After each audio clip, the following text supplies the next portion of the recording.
Chapter 9. Come to my house after school tomorrow, Howard said on the bus the next morning. I have a plan.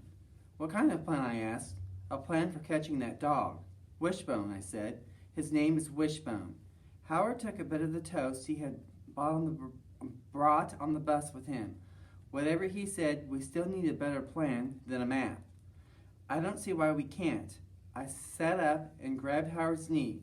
Don't move, I said. His eyes got wide. What's wrong? Take off your glasses, I said, real slow. Why?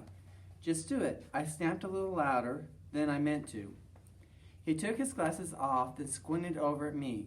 There's an eyelash right there, I said, pointing to the one of the thick lenses. I need it. Why? To make a wish. A wish? If you blew on an eyelash, you get to make a wish. I took the glasses from him and pressed my finger on the lens. Then I held it up so Howard could see the tiny red dish eyelash. See, I said. Then I closed my eyes with my wish and blew, sending that eyelash out into the air where it disappeared, probably settling on the floor with clumps of dirt and chewed gum and trampled spelling tests. What did you wish for? Howard asked. I can't tell you, I said. Why not? I flopped back against the seat and rolled my eyes. Geez, Howard, I said. What? I explained to him that if you tell your wish, then it won't come true. Everybody knows that, I added. Howard wiped his glasses at the end of his t-shirt and put them back on. I made a wish every single day since 4th grade, I said. Howard bugged his eyes out at me. You must want a lot of stuff. I shook my head. No, just one thing, I said. I always wish for the same thing, every single time. The minute I said that, I regretted it. I knew that he was going to say next, and sure enough, he did. Well, if you're making the same wish every time, it must not be coming true, he said. So what's the point? Seems kind of dumb to me. I felt my face turning red and that familiar feeling of anger starting to churn in my stomach. Because someday it will come true, I hollered, making a bunch of kids turn in their seats and stare at me. Howard looked at me over the top of his glasses and said, Pineapple. I kicked his backpack hard, sending it sliding out into the side of the bus. I confessed to feeling a flicker of regret when some kids laughed at that. But Howard, he just picked up, brushed the dirt off of it, and said, Pineapple? Charlie, remember? I held on my bad feelings all morning, taking every opportunity I could to shoot razor-sharp glares at Howard or to bump him into him real hard over by the pencil sharpener. I never should have told him about my wishing. I never should have told anybody, and now that I had it, did sound dumb. Why would anyone make the same wish every day if it never came true? Maybe I should give up. But then, guess what happened? I looked at the clock, and it was 11:11. I closed my eyes and made my wish. By the time I got home from school, my mad feelings about Howard were gone, and I was glad he had a plan to catch Wishbone. When I told Bertha I was going to his house the next day, she was tickled pink. She kept telling me how good I was to be friends with Howard, because other kids were so mean to him. Even in church, she said, can you believe that? I didn't tell her I sure could believe that, with the likes of Audrey Mitchell and that so-called church family. That afternoon, Howard dropped into the seat next to me and said, you can borrow my brother Lenny's bike. What for? So you can go home, better than walking. He took a smashed bag of potato chips out of his backpack and emptied the crumbs into his mouth. I got a real good plan, he said, for catching Wishbone. And wasn't that just like it? Howard to go right on wanting to help me after I'd kicked his backpack and been mean to him like I had yesterday.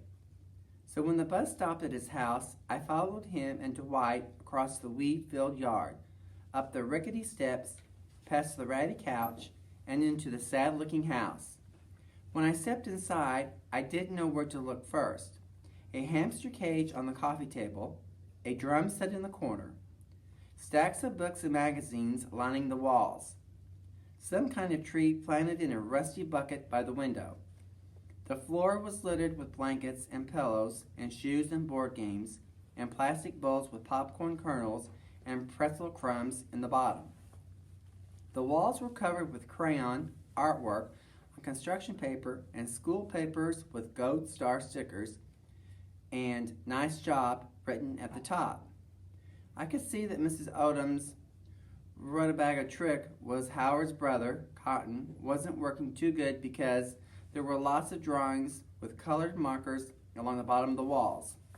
Howard stepped over the pillows and stuff and motioned for me to follow him into the kitchen. "Mama," he said, "Charlie's here." Mrs. Odom turned from the sink and smiled, the nicest smile. "Well, hey." She wiped her hands on her apron and put her arm around my shoulder and gave me a little squeeze. "Howard told me you're his backpack buddy at school," she said, "and about that wishbone dog." Then she started going on about how Gus and Bertha were so happy to have me here in Colby, and then with them, and weren't the Blue Ridge Mountains heaven on earth. After that, she put a cake with pink and purple flowers in a cardboard box from the grocery store on the kitchen table and told us to have some. The next thing I knew, that little kitchen was filled with boys pushing and poking and grabbing at the cake. They didn't use plates or forks or anything. Just cut a slice and ate it right there, dropping crumbs on the floor, and Mrs. Odom didn't seem to mind one bit. The oldest boy was Burl, the only dark-haired one, loud-talking and friendly-faced with a shadow of a mustache over his lip. Next was Lenny in a grease-stained t-shirt. His freckled arms were long and skinny, and he kept pushing Dwight and elbowing Burl. Next came Howard and Dwight, who are only a year or two apart and could have passed for twins, except Howard wore glasses and had that up-down walk. And the youngest was Cotton, dirty-faced and sticky-fingered, legs all covered in scrapes and bruises and Band-Aids.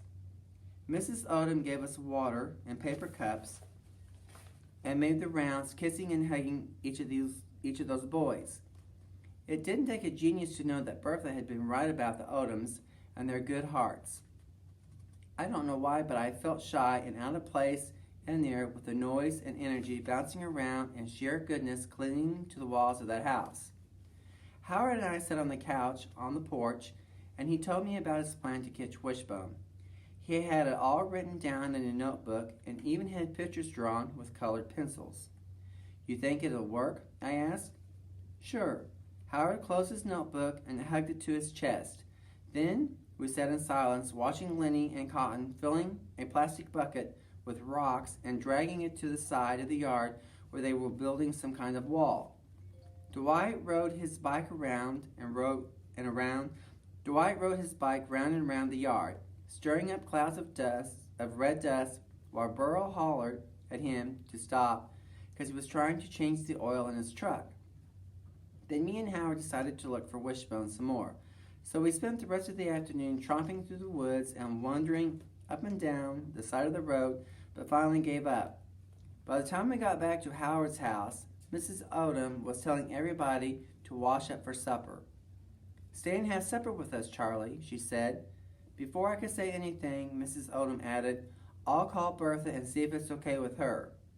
Mr. Odom's driving a load of lumber over to Charlotte, so you can sit right there in his chair."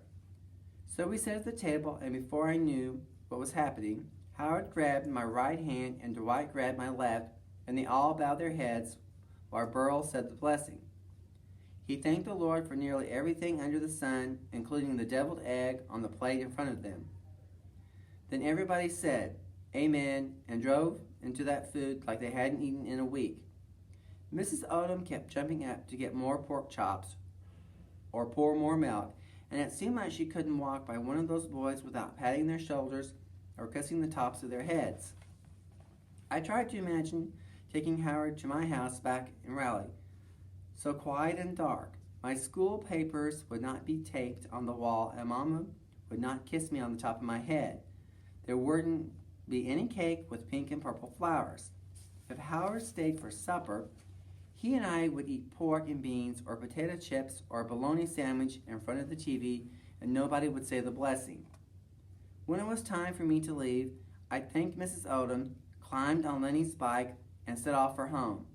As I pedaled up the road, I turned and glanced back at the Odom's house. I remembered the first day on the school bus when I had seen it and thought it was so sad looking. Then I pictured all those boys in that little kitchen getting loved on by their mama, and that house didn't look one bit sad anymore.